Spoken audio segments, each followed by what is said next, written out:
human beings, regardless of whether they're male or female, will hold to a large extent implicit biases that can affect our subconsciously held evaluations of a female when she steps into a leadership role.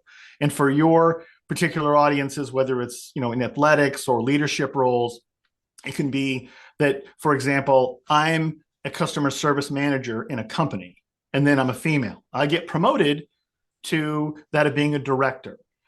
Even though I may be a low-level manager, the bias may not affect me that much, but as I move up the chain of command, the negative biases associated with me being a leader become more and more stronger and stronger.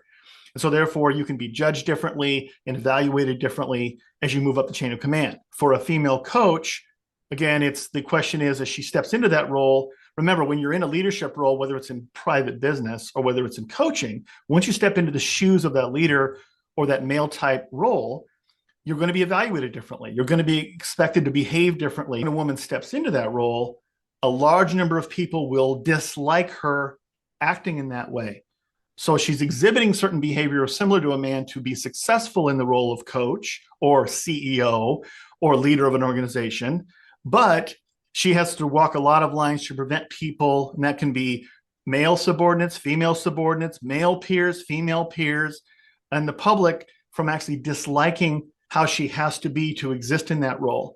And so that's the primary source of implicit bias that creates conflict for female coaches in the United States. And remember, the key is that the both male and female athletes will exhibit this bias toward a female.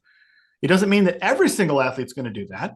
It doesn't mean that a woman who's as biased can make it as a coach. I'm sure you know many who have been successful at coaching for many, many years.